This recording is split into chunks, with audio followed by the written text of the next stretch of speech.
السلام عليكم ورحمة الله وبركاته. بسم الله الرحمن الرحيم. الحمد لله نحمده ونستعينه ونستغفره ونؤمن به ونتوكل عليه ونعوذ بالله من شرور أنفسنا ومن سيئات أعمالنا. من يهده الله فلا مضل له ومن يضلله فلا هادي له. نشهد أن لا إله إلا الله وحده لا شريك له ونشهد أن سيدنا محمدا عبده ورسوله. فاللهم صل على سيدنا محمد وعلى آله وصحبه أجمعين. أما بعد. Alhamdulillah, syukur kita pada Allah Subhanahu Wa Taala. Allah Taala beri nikmat-nikmat yang banyak. Kita masih lagi dapat datang rumah Allah, diberikan taufik oleh Allah Subhanahu Wa Taala untuk dapat datang mengimarahkan, memakmurkan rumah dia ini yang kita namakan sebagai An-Nur, surah An-Nur. Maka ini adalah rumah Allah. Dan Allah Taala beri taufik untuk kita dapat memenuhi panggilan kepada solat, kepada kejayaan. Maka ini satu nikmat yang besar, kurniaan yang sangat-sangat besar. Lebih-lebih lagi kita dapat datang dengan aman damai. Kita dapat datang dengan penuh keselesaan, kesejahteraan. Dan banyak tempat-tempat saudara-saudara kita di belahan dunia yang lain, mereka nak jumpa masjid pun susah, berkilo-kilo kena datang. Nak sembahyang subuh pun drive sampai dekat 10 kilo, 15 kilo, 20 kilo, tuan-tuan. Macam saudara kita di Gaza, kita semua tahu, di Gaza apa yang berlaku. Dibom hari-hari, ditembak hari-hari. Itu juga di tebing barat, begitu juga di Baitul Maqdis Timur. Jadi kita kena syukur dah. Dan insya-Allah malam ini kita akan mulakan dengan kitab yang barulah. Yang penawar bagi hati tu habis dah. Semua balik tu buatlah revision sendirilah, baca-baca belik-belik balik, kan? Untuk ingat-ingatkan balik. Sekarang ni kita, tapi masih lagi subjek kita ialah tasawuf. Kitab baru kita ni pun masih lagi dalam lingkungan di bawah kitab tasawuf. Nama kitab ni pun sebut terang-terang tasawuf. Kan? Apa nama kitab dia? Peringkat-peringkat tasawuf dalam Al-Quranul Karim. Jadi setengah orang kata, setengah orang lah. Dia kata tasawuf ni ajaran lain, ajaran Hindu lah, ajaran Buddha lah, ajaran macam-macam ajaran lah. Jadi sebenarnya tuan-tuan, memanglah nama tasawuf ni tak ada Nabi sebut. Jangan kata tasawuf, pekah pun Nabi tak ada sebut. Kan? Tafsir pun Nabi tak ada sebut. Hari ni saya nak ajar tafsir. Mana ada hadis Nabi cakap macam tu? Itu tu kemudian lah. Ulama'-ulama' telah kategorikan ilmu-ilmu, semuanya sumber dia dua je. Al-Quran dan As-Sunnah. Daripada Al-Quran As-Sunnah inilah maka datangnya tafsir, datangnya fiqah, datangnya tasawuf, datangnya tauhid. Kalau tanya para sahabat, mari kita belajar ilmu tauhid. Tak adanya, kan? Mana ada tauhid? Nabi pun tak sebut macam tu. Jadi kita kena faham. Istilah tasawuf ini memang bid'ah. Istilah tu bid'ah. Memang tak ada zaman Nabi. Ini kelas tasawuf. Tak ada. Kau pilihlah Bukhari Muslim tu 3-4 kali koyak sekalipun tak akan jumpa perkataan tu. Tetapi kandungan kepada ilmu yang dikatakan tasawuf itu ada. Sebab itu kitab kita ini, buku kita ini, sebab dia tulisan Romi kita panggil buku lah. Kalau dia tulisan Jawi jadi kitab. Kan? Kalau bahasa Arab lagi jadi kitab lah. Padahal kitab tu dalam bahasa Arab buku lah. Kan? Buku lah. Tak apalah, kita ikut kebiasaan kita lah. Jadi dalam buku ini, nama dia pun peringkat-peringkat tasawuf dalam Al-Quran. Nak menunjukkan di dalam Al-Quranul Karim itulah sumbernya tasawuf itu sendiri.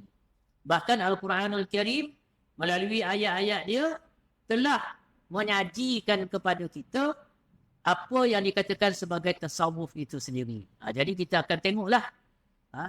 Jadi yang dikatakan dalam Al-Quranul Karim ini berdasarkan kepada satu kitab tafsir. kitab tafsir ni ada beribu, tuan-tuan. Kalau tuan-tuan nak kira ada berapa, sepaling tidak tuan-tuan buka www.altafsir altafsir.com. Dia adalah satu projek yang dibuat oleh kerajaan Jordan, menghimpunkan semua tafsir atas muka bumi ni. Tafsir Syiah pun ada, tafsir Khawarij pun ada, tafsir Ibadi pun ada. Itu pandang-pandang korang lah pula. Nak milihnya kan. Tapi nak kata ada, semua ada. Sebab itu dikira sebagai khazanah ilmu. Tafsir Islam. Daripada seawal-awal tafsir seperti Tabari, sampailah yang mutaakhir. Macam contoh tafsir apa yang Adwaul Bayan, tafsir As-Sabuni. Itu semua yang mutaakhir, yang contemporary, yang kemudian. Semua ada kat dalam tu. Okey? Jadi salah satu daripada kitab tafsir yang ada itu dijadikan sebagai rujukan utama dalam menyusun kitab ini. Iaitu ini baru bahas muka surat ni, muka surat. Cover ni. Ini baru bahas cover. Belum buka lagi, tak payah pilih kat dalam tu. Ni nak cerita yang kat depan dia baru ni. Okey? Jadi dia tulis kat situ tasawuf, peringkat-peringkat tasawuf dalam Al-Quranul Karim, yang mana ambilannya adalah daripada kitab tafsir At-Tashil Li'ulumi Tanzil. At-Tashil Li'ulumi Tanzil. At-Tashil ni maksudnya mempermudahkan.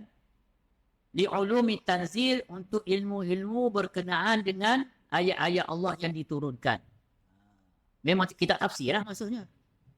Jadi tuan-tuan, perempuan ada kot. Perempuan, saudara-saudara yang muka Subhanahu Wa Ta'ala, kitab ini, rujukan dia diambil daripada satu kitab. Nama kitab tafsir itu ialah At-Tashil Li'ulumi At-Tanzil. Ini satu kitab tafsir yang dikarang oleh Al-Imam Ibn Juzaid Al-Kalbi Al-Gharnati. Ni imam ni bukanlah jauh sangat pun. Al-Imam Ibn Juzaid Al-Kalbi Al-Gharnati. Mana kalau ikut tahun hijrah, dia lahir 693 hijrah, meninggal wafat 740 hijrah. Nanti kita akan baca biografi ringkas dia. Ini muka surat depan. Saya dah cakap lagi. Tak masuk lagi dalam. Okay. Siapa yang buat ni? Siapa yang tolong susun daripada kitab tafsir tadi, disusun jadi buku macam ni, yang diberi nama peringkat-peringkat tasawuf dalam Al-Quran tu, ialah sahabat saya, iaitu Al-Fadil, yang mulia, Raja Ahmad Mukhlis bin Raja Jamaluddin Al-Azhari. Al-Azhari itu adalah gelaran dia kerana dia belajar di Universiti Azhar. Muda lagi tuan dia. Dengan saya tu muda, jauh lah muda dia. Tapi ilmu dia tu lebih tua lah daripada saya. Berlimpah-limpah ilmu dia. Kita syukur di tanah Melayu kita ni ada ulama'-ulama' muda yang Allah Ta'ala beri faham begitu dalam dengan agama, yang rasikh, yang mantap. Dia punya kefahaman, kebolehan dia. Jadi Ustaz Raja Ahmad Mukhlis ni dia memang full time mengajar di akademi dia, tanpa iuran, tanpa apa, dan menulis buku. Tu je kerja dia. Dia betul-betul mengkhidmat kepada agama melalui jalan-jalan ulama'-ulama' yang dulu. Mana boleh nampak tempias-tempias tu. Ada lagi rupanya Allah Ta'ala pilih orang-orang yang macam ni. Mula-mula dia balik dulu, dia nak tulis satu buku. Buku yang pertama dia tulis tu, apa nama? Dia minta saya yang tulis prakata dia lah. Kata-kata aluan, apa ni lah. Kita pun kenal tak kenal je masa tu. Tengok dia punya manuskrip dia tu memang cantik sangat. Okey, kita pun tulis lah kan. Makin lama maka terserlah lah betapa kedalaman ilmu dia ni. Yang ni yang mulia Ustaz Raja Ahmad Mukhlis. Ustaz Raja ni, kami panggil Ustaz Raja. Ustaz Raja ni Orang Selangor, anak cucu keturunan Sultan Selangor lah. Tuk dia ke Sultan dulu ni. Gitulah. Jadi dia ni memang kerabat. Memang kerabat. Memang orang yang ada silsilah dia punya rapat lagi lah dengan nama keluarga kerabat Selangor. Tapi Allah Ta'ala bagi pada dia taufik sehingga dia dapat mendalami ilmu-ilmu bukan sekadar tasawuf. Dia ada tulis satu buku, kalau tuan-tuan rajin carilah, membahaskan tentang di mana sifat qadimnya Al-Quranul Karim. Kalau berani baca, baca lah. Saya baca 10 muka surat tu faham lagi. Masuk kat tengah-tengah tu saya pun dah pulang banyak kali dah. Lalu saya berhenti kat situ je lah. Kan? Memang dalam dia punya bahasan dia. Saya rasa itu bukan tujuan dia untuk orang awam lah. Bukan tujuan. Saya baca pun, rasa-rasa kalau nak mengajar balik saya tak berani. Kitab tu. Buku lah sebab bahasa Rumi kan. Ini yang memang tulisan Ustaz Raja Ahmad Mukhlis.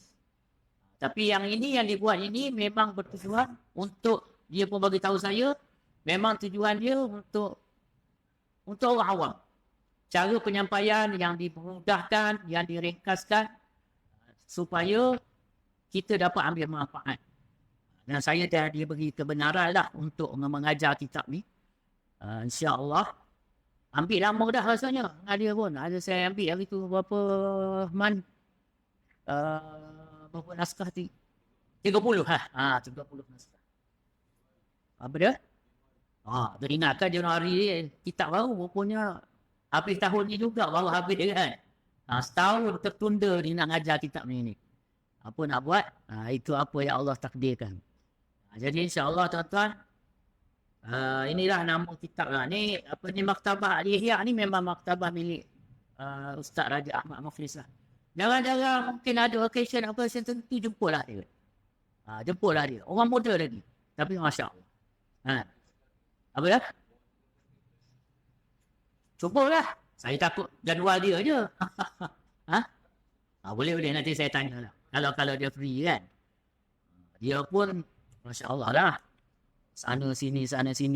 Kejap Mekah, kejap ke Mesir. Sebab dia ada syekh dia, mursyid dia tu ada kat Mesir. Kalau masa syekh dia datang, alhamdulillah lah. Tapi dia ngikut syekh tu lah pula.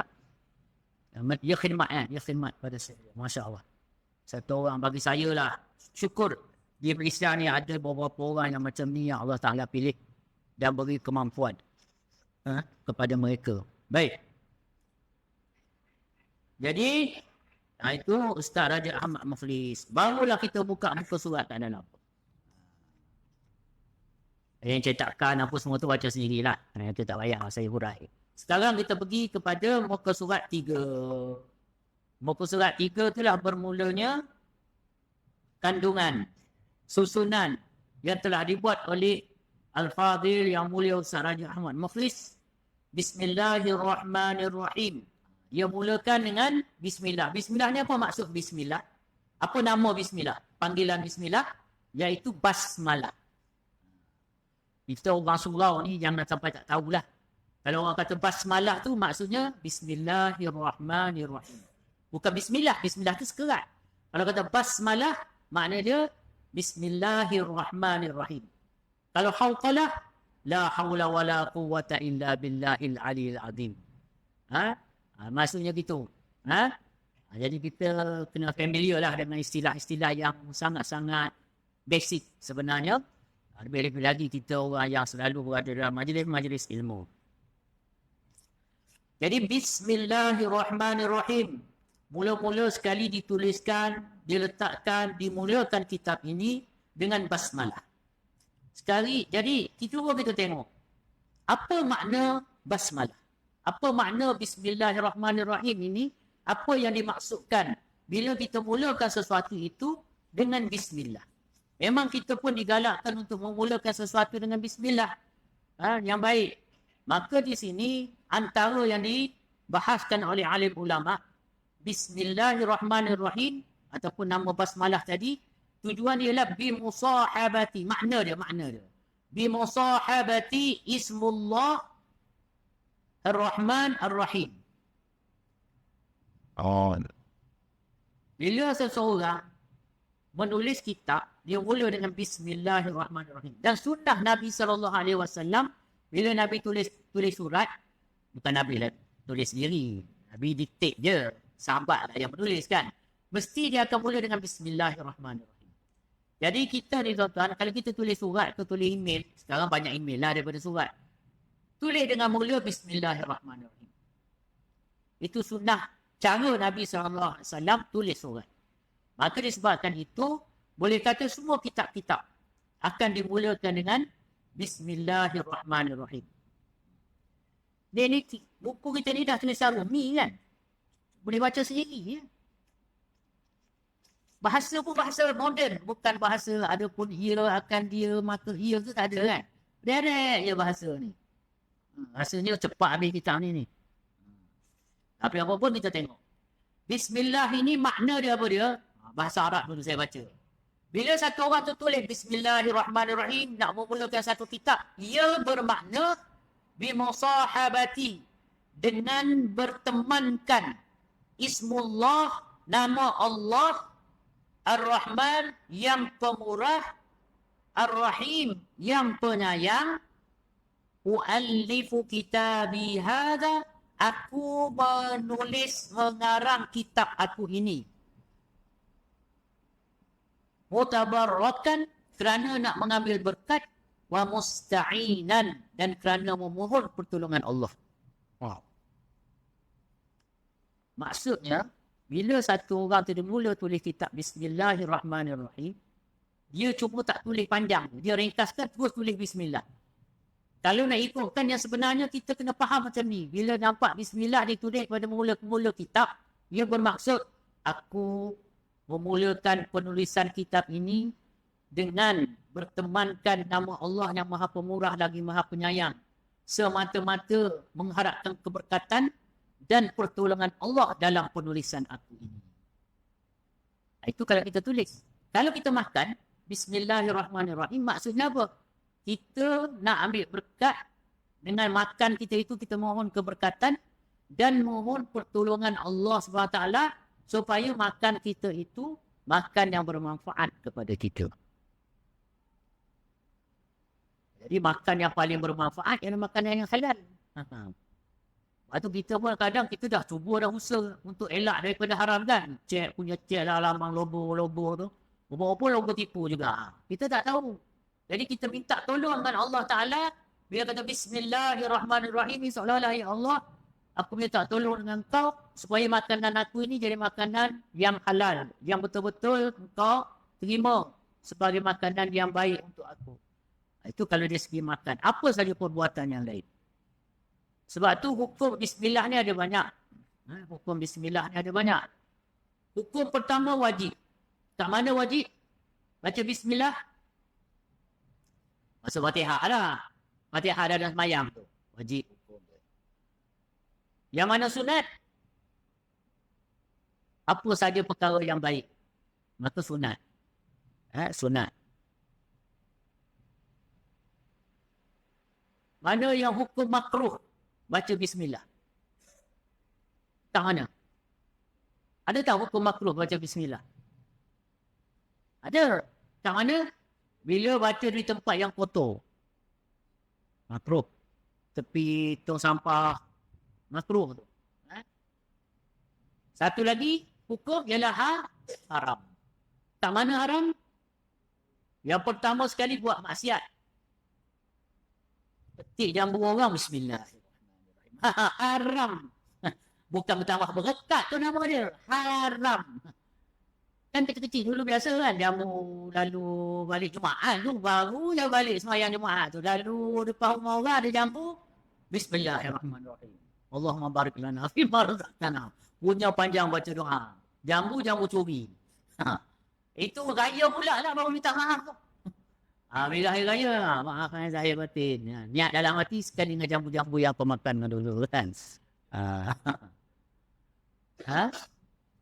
Jadi haram hukum dia. Yang kedua, tadilah di tempat yang dalam tandas. Haram hukum dia. Dan juga setengah ulama pendapat melakukan perkara yang makruh juga haram hukum baca bismillah. Itu berbeza sikit pendapat ulama. Jadi bismillah ini ada beberapa hukum. Bukan sama je hukum dia. Okey. Bila kita kata bismillahirrahmanirrahim, maka di situ kita menyertakan nama Allah yang Maha Pemurah, Maha Penyayang untuk kita ni mutabarrakan. Kita kena ingat satu tu. Perkataan tabarruk iaitu mengambil berkat. Yang kedua, musta'inan. Musta'inan maksudnya nak memohon pertolongan Allah. Sebab tu kita mulakan dengan nama Allah. Itu maksud bismillah yang kita dah baca. Bismillah, bismillah, bismillah tu. Sama. Sekarang ini sebab itu ulama membahaskan apa makna bin tu. Bismi tu, bi tu. Apa makna dia? Dengan. Dengan. Jadi dengan inilah yang dikatakan sebagai musahabah. Musahabah ni maknanya menyertakan. Kita nak buat, tapi kita nak sertakan nama Allah. Apa makna ismun? Nama. Nama tu apa maksud dia? Nama ini bahasa Arab, ismun. Dia berasal daripada perkataan semu. Yang ini bermakna tinggi, mulia. Jadi sebab tu nama-nama ni selalunya kita merujuk dengan penghormatan. Sebab tu dia panggil ismun. Mana kita nak rujuk sesuatu dengan penghormatan, kita panggil nama. Tak adalah oi, oi, oi gitu je. Kan? Mana kita panggil nama. Itu makna dia bismi. Mana kita menyertakan perbuatan kita itu dengan satu kemuliaan yang merujuk ia kepada Allah. Apa makna Allah? Allah tu apa pula? Apa maksud Allah? Maksud Allah ialah iaitu ismul zat al-wajibul wujud. Allah itu adalah nama kepada satu zat, entiti yang wajibul wujud. Yang wajib wujud dia. Wajib ada entiti ni. Wajib ada zat ni. Selain daripada Allah tak wajib ada. Ini kita kena bahas dalam ilmu tauhid. Kalau nak bahas betul-betul nama Allah ni, panjang ni. Tu saya kata tak tahulah habis ke tak habis ni kitab kita tahun ni. Ada berapa muka surat? 100 juga. Ada surat lebih kurang ni. 12 tahun pula. Tapi sebab Rumi ni laju sikit kot. Dah lah kot. Dia lah dah khatam dah penawar bagi hati kan. Jadi hati pun dah terang dah. Boleh lah kita buat habis cepat sikit. Tapi ni tak habis lagi. Bismillah ni tak habis lagi. Baru Allah saja baru. Sekarang kita nak bahas siapa itu Allah yang kita nak sertakan nama dia ni. Siapa dia orang dia ni? Siapa pemilik dia ni? Yang kata Allah, Allah, Allah, Allah tu siapa? Sebab tu Allah ni kita jangan kata tak ada makna. Ada setengah orang kata perkataan Allah ni tak ada makna. Jadi kalau misalnya kita sebut Allah, Allah, Allah, Allah, Allah, tak ada makna. Macam mana boleh kata tak ada makna? Sebab ismun, nama itu merujuk kepada suatu entiti. Entiti yang mana? Wajibul wujud. Yang wajib wujud akan dia. Jadi wajib, bila kita kata wajib ini, yang pertama sekali yang kita kena faham, Allah Ta'ala itu bersifat dengan kamalat. Bila kita kata wajib, wajib. Bila makna wajib itu, mesti, maknanya ada dua. Apa yang mesti? Mesti yang pertama, mesti bersifat dengan kamalat. Bersifat dengan kesempurnaan. Yang kata Allah ini, satu entiti, satu zat yang maha sempurna. Yang maha sempurna. Itu satu. Yang maha sempurna. Wajib yang kedua, iaitu subhan. Subhan. Subhan ni maksudnya suci. Suci dari apa? Suci dari sebarang kekurangan. anil naqais. Maha suci Allah daripada sebarang kekurangan. Naqais. Maha suci Allah daripada sebarang keserupaan. Kufuan. Kufuan ahad tu. Yang dalam Fatihah, dalam apa nama? Ikhlas. Surah Qul Huwallah tu lah. Jadi bila kita kata subhanallah, subhanallah, kita kena faham tu. Maksud subhana kat situ tu, maha suci. Itu suci apa? Pertama, suci Allah Ta'ala daripada sebarang kekurangan. Yang kedua, suci Allah daripada sebarang keserupaan. Dia tu hebat dan tak ada orang yang boleh macam hebat macam dia. Tu maksud suci. Jadi, bila kita kata Allah dengan nama Allah, Allah tu siapa? Iaitu zat yang wajib wujud. Yang wajib. Dulu pertama ni kita kena bahas wajib tu dulu. Apa maksud wajib? Iaitu wajib zat ini bersifat dengan kesempurnaan, kamalat.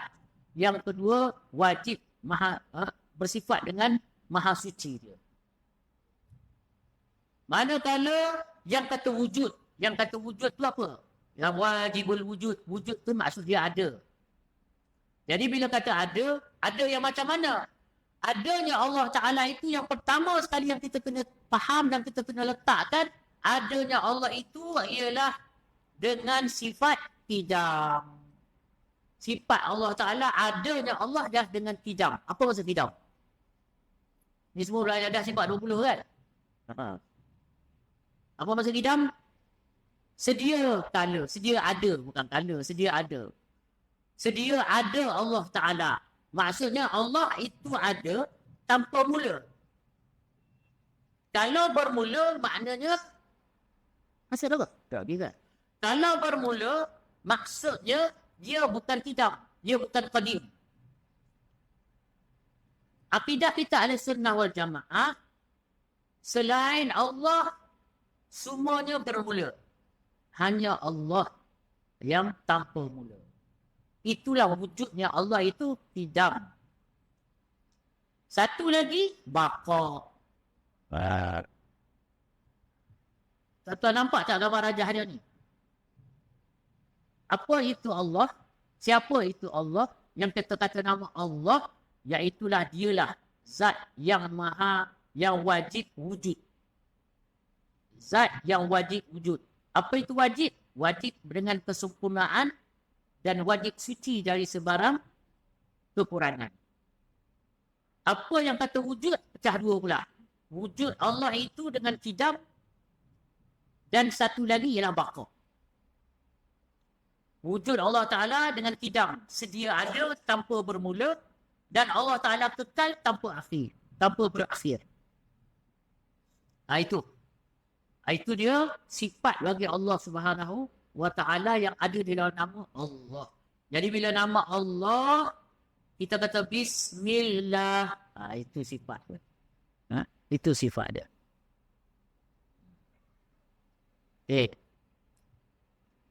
Sekarang kita dah faham Bismillah. Belum. Ar-Rahman tak masuk. Faham ke tak ni? Masih baik dalam masjid. Jadi saya tak soal balik. Dia eloknya kalau dalam kelas kena soal. Dah soal-soal ni. Waktu yang mana nampak ke depan tu, dia duduk jauh sikit. Selamatlah Ustaz tak soal. Ustaz soal yang mula-mula kena yang ke depan. Apa dah? Yang mula-mula yang kena tanya dulu pengerusi kan. Nampak dia anduk okey tu. Anduk tu macam okey lah. Pengurusi pula bila dia tak boleh jawab, dia pasti pula apa dia cakap pengurusi. Pada situ usaha kan. Jadi tuan-tuan, Bismillahirrahmanirrahim. Kalau kita baca kitab tafsir, berkajam tuan-tuan. Bahas tentang Bismillah ni berkajam. Dan saya cerita tu paling ringkas saya boleh buat. Yang paling ringkas. Tu pun baru Bismillah aja. Ar-Rahman tak masuk, Ar-Rahim tak masuk tadi. Cuma saya nak tahu jugalah kita ni nak belajar sampai tahap tu ke atau nak rekas-rekas. Takut tak habis 12 tahun pula lah takut. Kena bagi tahu saya lah, bagi feedback lepas ni. Tapi saya rasa bismillah ni okey lah. Kita dalam lah sikit. Kita ni dah baca bismillah tak tahu berapa juta dah kan. Kalau kita tak dapat faham cara bukan faham cara budak umur 12 tahun lah. Upgrade lah sikit. Kan? Handphone pun berapa kali upgrade dah. Kan? Ini ilmu agama ni tak sampai ke sudah macam tu. Bismillah zaman dia faham zaman umur 12 tahun dulu. Masa belajar kafar dulu. Takcik lah betul kan. Kita kena upgrade lah. Jadi sekarang kita dalam fikir. Apa makna bismillah? B tu mula-mula kita dah faham. Maksud B tu apa? Ada dua. Pertama, ambil berkat. Yang kedua, pertolongan Allah. Kena faham itu. Sebab tu, Datuk Harun dia baca bismillah hantu lari. Kita baca bismillah, dia ulang balik pula. Tak kena pun baca tu. Kita pula, down pula kita. Tak usah jaya tu pun dah jadi sangat. Baca ayat kursi dia pula betul ayat kursi lah tu. Dia kena rasuk. Allah kau baca ayat kursi tu. Ni cara betul. Dia pula baca dengan tajwid, dengan bakrah tu jadi. Sebab kita tak upgrade ilmu kita. Lepas tu dia kata tak jadi. Ustaz Rudin je jadi. Buat air tawar lah. Air doa tu. Tak sebenarnya tak. Siapa-siapa pun. Tapi kita kena buat dengan penghayatan yang betul. Keyakinan yang betul. Okay. Sekarang Ar-Rahman. Apa maksud Ar-Rahman? Terjemahan dia yang maha pemurah. Itu terjemahan standard bahasa Melayu lah. Jadi Ar-Rahman ini cara mudah dia. Cara mudah dia ialah kurnia yang memberikan kurnia kepada semua makhluk. Tak kira apa pun. Bismillahirrahmanirrahim. Ar-Rahman yang maha pemurah. Kenapa murah dia? Kerana dia memberikan kurniaannya kepada semua makhluk. Semua makhluk iaitu yang dipanggil sebagai Jalailun Ni'am. Jalailun Ni'am. Mana dia beri kepada semua makhluk dia. Tanpa ada pengecualian.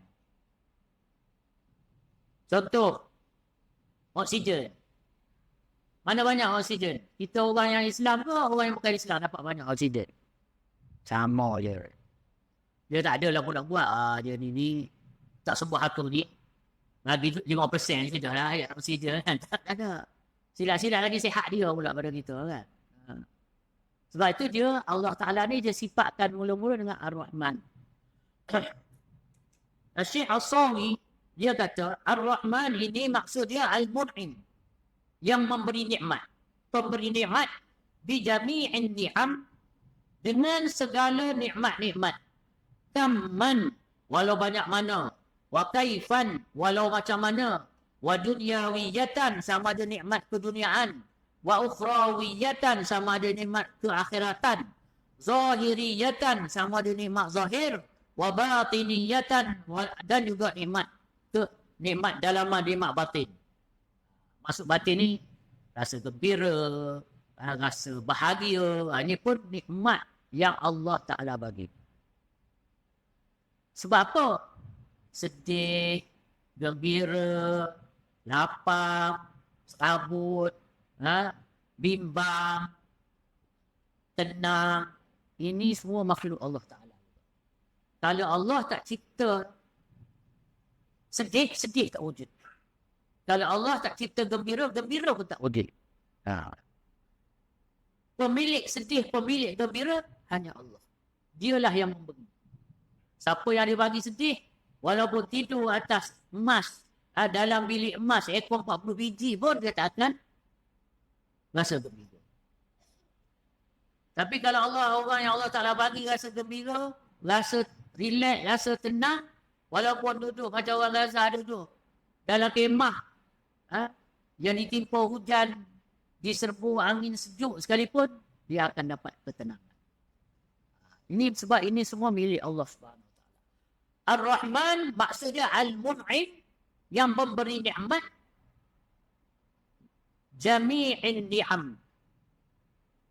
Kesemua nikmat itu Allah Ta'ala bagi tamman.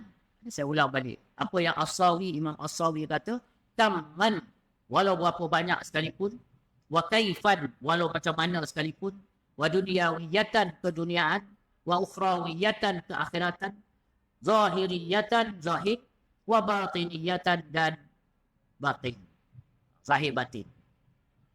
Manakala Ar-Rahim, Ar-Rahim pula kita terjemah, saya tengok terjemahan rata-rata kalau bahasa Melayu penyayang. Ar-Rahman pemurah, Ar-Rahim penyayang. Kenapa? Yakni penyayang kurniaannya itu kepada yang beriman sahaja. Yang ini dinamakan sebagai daqa'iqun ni'am, nikmat-nikmat yang khusus. Ini hanya kepada orang-orang yang beriman sahaja. Baik, kita rujuk kepada apa yang As-Sawi sebut. Kata As-Sawi, Ar-Rahim itu makna dia Al-Mu'im.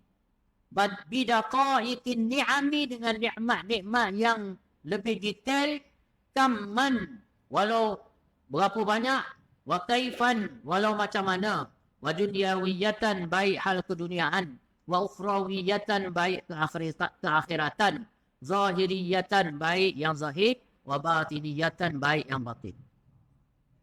Jadi itu adalah yang dikatakan Ar-Rahim, kerana dia fokus kepada yang beriman pada Allah Ta'ala. Banyak nikmat-nikmat orang beriman ni Allah tak bagi pada orang yang tak beriman.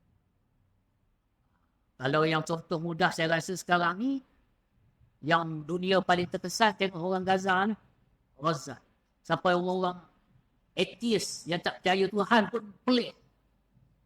Macam mana orang Gaza ni boleh macam tu punya tenang? Macam mana mereka boleh hadapi dengan begitu tenang, dengan begitu rasional, dengan begitu bersemangat menghadapi satu keadaan yang diorang tak boleh nak piti. Kenapa? Kenapa tu? Kerana Allah beri sifat sakinah. Ayat Quran turun sejak zaman Nabi. Dalam perang Khandaq tu Allah Ta'ala kata, kami yang berikan sakinah, bantuan sakinah ni, ketenangan kepada kamu, sehingga kamu boleh tidur. Lena tidur. Kalau tak percaya, tengok hari Jumaat. Sakinah turun, banyak betul. Terutama semasa khutbah. Allah. Tuan-tuan tak nampak sakinah turun. Baru Alhamdulillah. Dah hari turun sakinah, tenang tu. Begitulah tuan-tuan. Tuan-tuan cubalah perhati kan. Sebab tu saya tak marah kalau orang tidur masa khutbah ni. Macam mana dia dapat sakinah yang banyak kan? Tak rumah tak nak tidur. Duduk dalam khutbah, Alhamdulillah. Duduk je pun belum tidur betul. Belum baring, duduk pun boleh. Lena kan? Sakinah. Allah Ta'ala bagi sifat. Orang beriman ni, dia hati dia dites dengan kebendaan. Kaya ke miskin, itu bukan syarat untuk dia tenang. Sebab apa? Ini kurniaan Allah Subhanahu Wa Taala. Sebab tu kita rasa tak pelik. Kita rasa apa pula? Memang biasalah dah macam tu lah kita ni. Tapi orang-orang yang tak beriman tengok. Orang Gaza tu semua naik pening. Sampai semua pakat cari Quran. Semua pakat nak baca Quran. Bukan setakat baca diam-diam. Dia siap buat lagi live baca Quran. Dia nak tunjuk. Dia bahas satu-satu Quran. Kita pun tak pernah buat macam tu tuan-tuan. Baca ayat Quran tu muka demi muka kan. Tak sempat habis Quran tu setengah dah masuk Islam. Allah Subhanahu Wa Taala. Jadi bila kita kata Bismillahirrahmanirrahim, inilah maksud dia. Kita ungkit habis sifat pemberi nikmat Allah Ta'ala. Baik nikmat yang berbentuk umum, baik nikmat yang berbentuk khusus, baik nikmat itu dunia, keduniaan, baik nikmat itu keakhiratan, baik nikmat itu yang berbentuk zahir, baik nikmat itu yang berbentuk batin. Terutama kita sama ada pada orang yang makhluk yang tak beriman, sama ada kita yang beriman dan sebagainya. Terangkum di dalam Bismillahirrahmanirrahim. Dan Allah Ta'ala sendiri itu adalah satu nama yang sempurna yang Allah panggil diri dia sendiri macam. Allah Ta'ala kata pada Quran, Innani anallah. Sesungguhnya akulah Allah. La ilaha illa ana. Tiada Tuhan melainkan aku. wa'budni, maka sembahlah aku. Allah Ta'ala sendiri yang perkenalkan, sebab tu kita tahu nama dia Allah. Sebab dia sendiri yang perkenalkan diri dia sebagai Allah. Innani ana Allah, la ilaha illa ana fa'budni wa aqimis salata li dzikri. Surah Taha. Nah, sembahlah aku dan dirikanlah solat untuk mengingati aku. Sebab tu solat ini adalah bentuk zikrullah yang paling tinggi. Solat. Cuba tengok ayat tentang hari Jumaat. Allah Ta'ala kata apa? Apabila kamu nudiya lis-salat min yaumil Jum'ah. Bila kamu diseru pada hari Jumaat untuk menunaikan solat tu, fas'au ila dzikrillah. Allah Ta'ala kata, bersegera kamu untuk mengingat Allah. Allah tak kata bersegera kamu pergi sembahyang Jumaat. Tapi Allah Ta'ala kata apa? Fas'au ila dzikrillah. Bersegera kamu untuk mengingat Allah. Sebab solat ini form yang tertinggi untuk zikrullah, ingat Allah Subhanahu Wa Ta'ala. Jadi itulah yang dikatakan sebagai kenapakah boleh katakan semua pengarang-pengarang kitab, penyusun-penyusun kitab akan mulakan dengan Bismillahirrahmanirrahim, yang boleh kita fahamkan sebagai apa? Aku memulakan penulisan kitab aku ini untuk dengan nama Allah, ialah untuk mengambil berkat dan memohon pertolongan Allah Ta'ala. Barulah dibawakan perkara-perkara lain. Kita berhenti kat situ dulu. Dia muka surat 3 setakat tu lah dulu. Tak masuk lagi lah yang lain tu. Inna hura subhanaka la ilma lana illa ma'alabtana bulan ni. InsyaAllah kita akan hurai dalam pertemuan ni, kalau Allah Ta'ala izin, panjang umur, ada rezeki, pada bulan depan lah kan. Bulan depan. Tahun baru. Saya pun nak tanda sini. Ini berapa bulan? 17.